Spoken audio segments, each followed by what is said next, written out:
La vida de Eric Liddell. Capítulo 3. Una estrella naciente del deporte.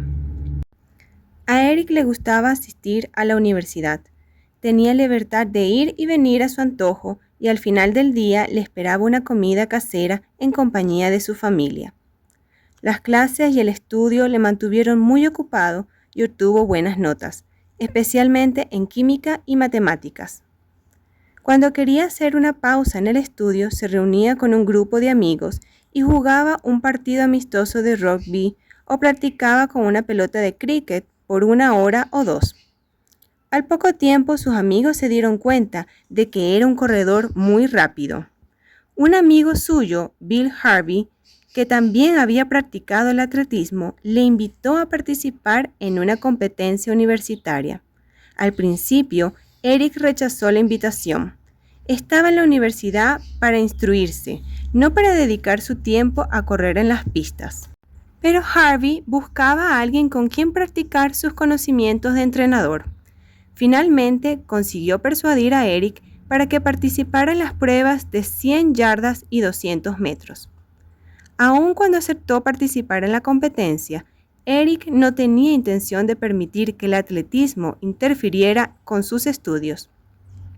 Junto con otros estudiantes, planeó una persecución de 6 días en bicicleta desde Edimburgo hasta Ben Nevis, ida y vuelta, durante las vacaciones de Semana Santa. El Ben Nevis es el pico más alto de Escocia. Eric quería escalarlo y disfrutar el panorama desde la cima, pero Harvey no quería que fuera. Solo faltaban 6 semanas para la competencia y había leído que el ciclismo estiraba los músculos inadecuados para correr. Eric no le creyó y partió hacia la montaña. Una semana después descubrió que su amigo tenía razón. Cuando intentó correr, los músculos de las piernas se le agotaron y supo que le costaría mucho trabajo recuperarse para la carrera. Las 5 semanas que faltaban para la competencia fueron muy ajetreadas. Harvey tomó los entrenamientos en serio y pasó muchas horas con Eric, dándole masajes en los músculos de las piernas para que volviera a estirarse de manera correcta. Al aproximarse el día de la prueba, Eric comenzó a sentirse nervioso. Una cosa era correr en el colegio Eltham, en donde todos le conocían y su propio hermano era el principal adversario, y otra bien distinta era correr delante de 1000 extraños. Por fin llegó el día señalado. Bill Harvey se había esforzado para conseguir que el cuerpo de Eric estuviera en forma para afrontar su primera competencia nacional. Por supuesto, este no se creía capaz de vencer en las pruebas. En ambas se enfrentaría al mejor corredor escocés, Innes Stewart. Eric confiaba, sin embargo, estar entre los 3 primeros. Innes Stewart y Eric Liddell se disponían a enfrentarse en la primera eliminatoria de 100 yardas. Eric brincaba nervioso en la línea de salida. Era un día caluroso y se enjuagaba la frente en la camiseta blanca antes de agacharse junto a sus oponentes. El pistoletazo de salida emitió un gran estruendo y los atletas se inclinaron hacia adelante. Los espectadores animaban con entusiasmo a Innes Stewart. En menos de 11 segundos, la prueba había finalizado. Como cabía esperar, Innes Stewart acabó venciendo, pero con Eric Liddell pisándole los talones. La final se corrió aquella misma tarde. Fue tan agotadora como la eliminatoria de la mañana, pero con una diferencia. Esta vez fue Eric Liddell quien rompió la cinta de la victoria, mientras que muy cerca de él, Innes Stewart llegó segundo. Eric había ganado la carrera de 100 yardas. La multitud rugía de aprobación. Al día siguiente se corrían los 200 metros, la especialidad de Stewart, quien estaba seguro de que ningún escocés podría batirle, y estaba en lo cierto. Eric llegó segundo, perdiendo exactamente por 1 pulgada. Los espectadores explotaron de júbilo sabiendo que tenían delante de sí no ya uno, sino 2 de los atletas más grandes de Escocia. Eric subió con orgullo al podio para recibir el premio. Estaba encantado de haber logrado primer y segundo puesto en aquellas 2 carreras, Mientras la multitud aplaudía y animaba, nadie fue consciente de algo que no se volvería a ver en suelo escocés. Eric Liddell, segundo. A partir de entonces ganaría todas las pruebas que iba a correr en Escocia. Eric esperaba que todo volviera a la normalidad después de su victoria.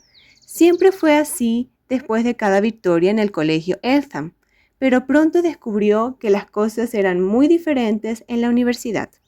En mayo de 1921 era el primer velocista en 100 yardas y segundo en 200 de la universidad.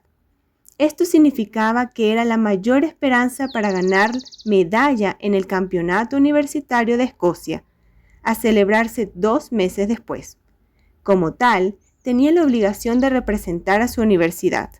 Aunque se preocupaba por sus estudios, sabía que no tenía otra elección, tendría que competir. Además, le gustaba correr. El Club de Atletismo Universitario decidió que Bill Harvey no tenía suficiente experiencia para entrenar a su mejor atleta. Bill fue sustituido por Tom McEachern, un buen entrenador que contaba con gran experiencia. McEachern se llevó a Eric al estadio Powder Hill para que se entrenara con la flor y nata del atletismo escocés. La primera vez que Eric llegó al estadio, estuvo a punto de marcharse. Estaba entrenando un grupo de experimentados atletas que le parecieron completamente ridículos. Para calentar, corrían en puntillas, como bailarinas grandes, agitando ostentosamente los brazos y girando los hombros al mismo tiempo. Eric se dijo a sí mismo que de ninguna forma él haría eso delante de la muchedumbre. McEachern aceptó entrenar a Eric tras su victoria en los Juegos Universitarios, pero al examinar más de cerca su manera desordenada de correr, se maravilló de que hubiera sido capaz de ganar una sola vez. A Eric le habían dicho que su estilo era extraño. Echaba la cabeza hacia atrás y los brazos hacia adelante, casi como si estuviera boxeando contra un enemigo invisible. Perdió la cuenta de las veces que McEachern intentó hacerle correr mirando hacia adelante, deslizando suavemente los brazos por los costados, pero a pesar de sus intentos, Eric era sencillamente incapaz de cambiar. Sin embargo, McEachern tuvo éxito en conseguir que hiciera ejercicios de calentamiento al estilo de las bailarinas, y poco después hacía cabriolas de puntillas como los demás atletas. El Campeonato Universitario de Escocia estaba próximo a realizarse. A McEachern le agradaba la velocidad de Eric, pero no su estilo. Este ganó la prueba de 100 yardas en la que Ines Stewart llegó segundo. Su primer y segundo puesto otorgaron a la Universidad de Edimburgo el honor de contar con el mejor equipo atlético de Escocia. Eric Liddell había demostrado ser un atleta de gran categoría. Cuanto más corría, más victorias conseguía. Batió un récord tras otro. Corrió las 100 yardas en 10.2 segundos y los 200 metros en 21.8, 2 décimas de segundos menos que el récord anterior. También corrió los 400 en 52.6 segundos, mucho más rápido que nunca antes en los Juegos Universitarios de Escocia, y debieron transcurrir 35 años hasta que cuando esta marca fue superada. En poco tiempo, Eric tuvo un grupo de seguidores dispuestos a viajar con él para verle competir. Al principio, esto lo ruborizaba un poco, pero luego pensó que era un gesto de amabilidad el que muchos sacrificaran su tiempo libre para acompañarle y animarle. A estos hinchas les impresionaba su actitud tanto como su velocidad. Aunque deseaba ganar todas las carreras y se entrenaba para lograrlo, siempre tenía una buena actitud para con sus competidores. Antes de correr, saludaba a cada adversario y les deseaba éxito. Nunca le deseaba buena suerte, porque él no creía que la suerte tuviera mucho que ver para ganar una carrera. Para él era cuestión de capacidad y de entrenamiento. Otros gestos mostraban también su profesionalismo deportivo. Antes de comenzar la competencia, los corredores hacían 2 pequeños huecos en la pista de ceniza, justo detrás de la línea de salida, para colocar la puntera de los pies y darse un impulso que les permitiera un buen comienzo. Eric utilizaba para ello una pequeña paleta de acero y cuando terminaba de cavar sus agujeros se le ofrecía a sus compañeros. En cierta ocasión, un corredor de la Universidad de Edimburgo ganó por sorteo el carril exterior para la carrera de 400 metros. Sería una vuelta completa a la pista. Los atletas aborrecían correr por ese carril. Había pocas señales en la pista y a quien le tocaba ese carril se exponía a sufrir empujones. Entonces Eric cambió discretamente de carril con otro atleta. El cambio no supuso ninguna diferencia para él. Aún así, ganó. Con cada victoria llegaba un premio. Pronto la familia Liddell tuvo que hacer frente a un problema que antes no había tenido: guardar objetos de valor en casa. No pasó mucho tiempo para que la casa de los Liddell, situada en la calle Giuseppe Crescent de Edimburgo, rebosara con los premios y trofeos del campeón. Allí había, además de las copas y fuentes de oro y plata, pedestales, relojes, maletas de piel, floreros, relojes suficientes para que cada miembro de la familia tuviera por lo menos 3, estuches de cubertería, plumas, ensaladeras y juegos de té de plata. Con tanto oro y tanta plata, la madre de Eric se preocupaba de que algún día la casa fuera asaltada. Todas las noches escondía algunos de los objetos más valiosos debajo de la cama, pero nunca entraron los ladrones y Eric siguió ganando premios cada vez que corría. Eric no se destacó solo en el atletismo. Gracias a su velocidad, conquistó un puesto en el equipo universitario de rugby. Desde sus primeros días en el colegio Eltham, había disfrutado jugando el rugby. Su puesto era el lateral. Un equipo de rugby consta de 15 jugadores, 8 delanteros y 7 defensas. Después de que el balón queda suelto en un apelotamiento o melee, entre los 8 delanteros es escogido por un medio, que lo pasa a lo largo de la línea de defensas. Al final de la línea defensiva están los laterales, uno a cada lado del campo. Cuando el lateral recibe finalmente el balón, su tarea consiste en colocarlo lo más cerca posible de la meta. Mientras tanto, el equipo contrincante procura derribar a quien quiera que porte el balón. Por su velocidad, la posición lateral era perfecta para Eric. Cuando cogía la pelota, era capaz de hacer jugadas increíbles y conquistar una valiosa posición para su equipo. En su segundo año en Edimburgo, el equipo de rugby hizo una gira por Inglaterra y ganó 6 de los 7 partidos que disputó. Gracias a la destacada actuación de Eric en estos partidos, fue seleccionado para jugar en el equipo escocés de rugby. El rugby era y sigue siendo un asunto de gran orgullo nacional para los habitantes de las Islas Británicas. Los equipos de rugby de Escocia, Gales, Irlanda e Inglaterra disputan encarnecidos campeonatos. En 1922, Escocia jugó contra Gales en el estadio Arms Parks de Cardiff. Los escoceses no habían ganado un partido a los gales desde 1890. Eric y el otro lateral escocés, Leslie Gracie, fueron las estrellas del partido. Ambos hicieron un papel extraordinario. Cuando sonó el pitazo final, Escocia batía a Gales por 11 puntos a 8. Sorprendentemente, al concluir el encuentro, el equipo galés alzó en hombros a Eric Liddell y a Leslie Gracie para dar la vuelta al estadio. Al parecer todos, incluso el equipo perdedor, apreciaban el talento de los 2 laterales escoceses. En la tribuna, tanto los seguidores galeses como los escoceses ovacionaban. Entre el atletismo y el rugby, Eric estaba muy atareado. Hubiera sido fácil para él dejar los estudios, pero de algún modo se las arregló para continuar, incluso para estar entre los 3 primeros de la clase. En 1922, después de que sus padres pasaran todo un año en casa, regresaron a China con Jenny y Ernest. Fue un tiempo difícil para Eric y Robert.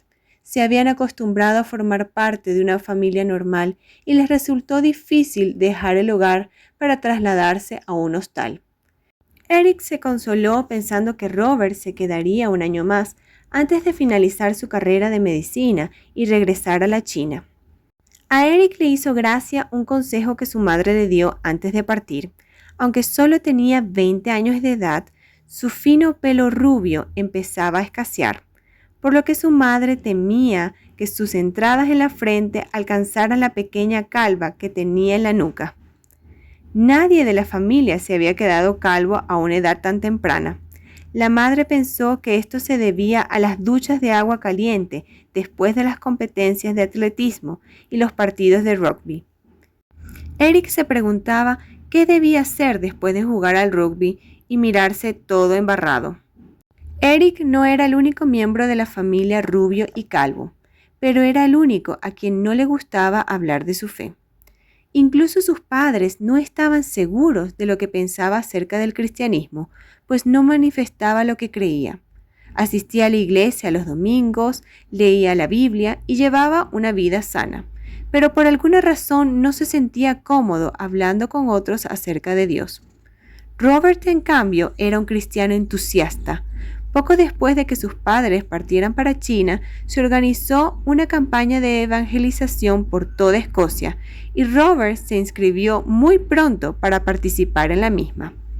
El propósito de la campaña era ofrecer una oportunidad a los estudiantes universitarios y exponer el mensaje del Evangelio a gente de toda Escocia. Durante las vacaciones y fines de semana, los estudiantes dedicarían el día a invitar a la gente a sus reuniones nocturnas y pasarían la noche en las iglesias.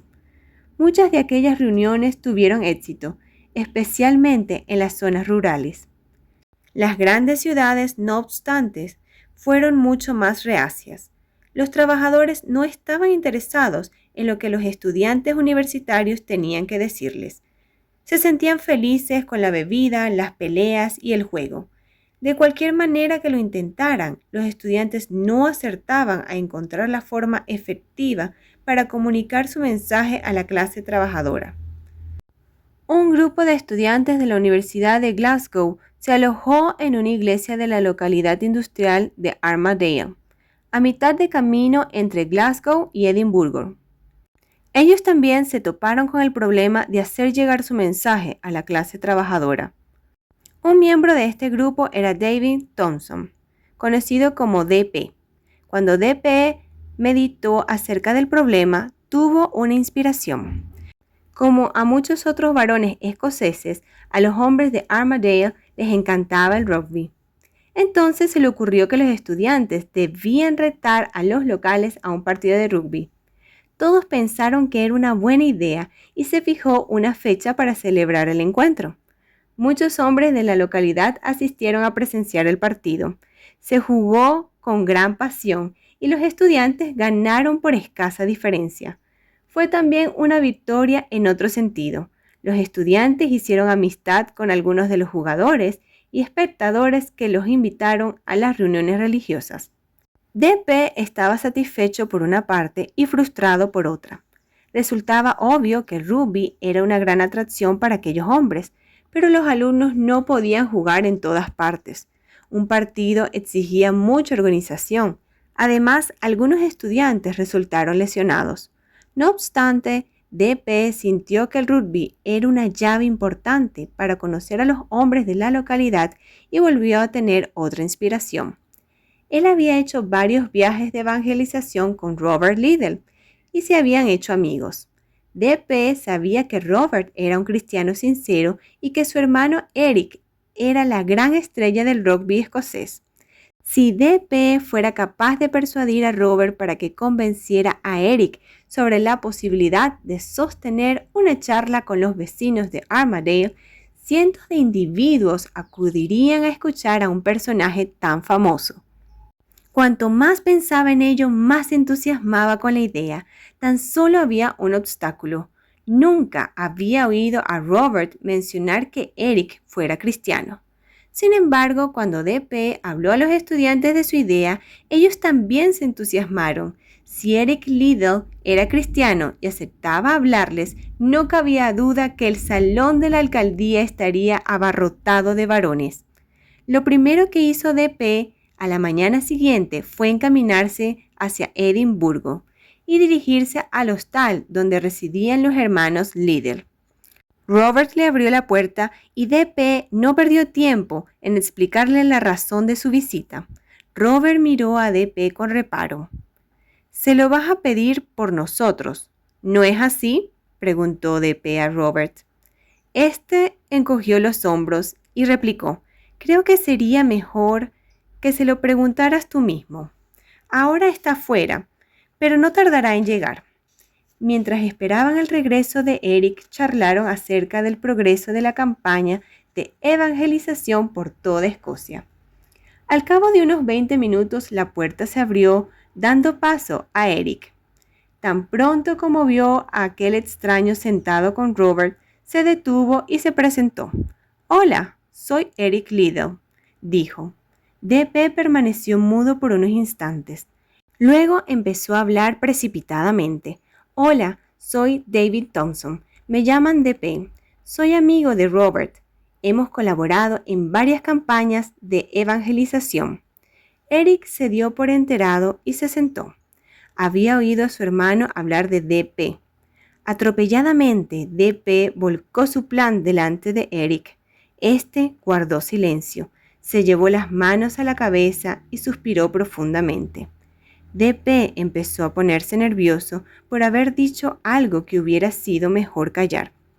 Después de un rato, que pareció una eternidad, Eric levantó el rostro. «De acuerdo», dijo, «lo haré. ¿Dónde y cuándo me necesitas?» Como una bisagra que al girar abre una gran puerta, aquella sencilla declaración cambiaría para siempre el curso de su existencia. Su vida privada estaba a punto de hacerse tremendamente pública.